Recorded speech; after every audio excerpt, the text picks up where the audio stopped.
Daily evening road పక్కన అమ్మే సమోసాలు, చికెన్ పకోడీలు, బజ్జీలు ఇలా ఆయిల్ ఫుడ్స్ తింటున్నారా? అయితే మీరు చాలా పెద్ద ప్రాబ్లంలో ఉన్నారు. ఈ వీడియో పూర్తిగా చూడండి. మళ్ళీ మళ్ళీ కాగపెట్టిన నూనె మన బాడీకి చాలా చాలా డేంజర్. ఎందుకంటే ఇలా ఎక్కువసార్లు వాడిన నూనెలో ట్రాన్స్ ఫ్యాట్స్, ఫ్రీ రాడికల్స్ పెరిగిపోతాయి. ఇవి మన బాడీకి విషంతో సమానం.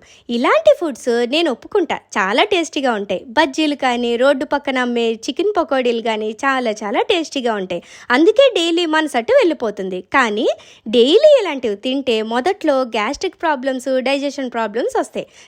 తర్వాత బీపీ పెరిగిపోతుంది, హార్ట్ ప్రాబ్లమ్స్ వస్తాయి. అంతేకాదు లివర్ ప్రాబ్లమ్స్, కిడ్నీ ప్రాబ్లమ్స్, ఇలా ఎక్కడ లేని ప్రాబ్లమ్స్ అన్నీ వస్తాయి.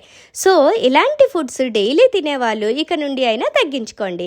ఎప్పుడో ఒకసారి తింటే ఏం కాదు, కానీ రెగ్యులర్గా తినడం మాత్రం చాలా చాలా డేంజర్.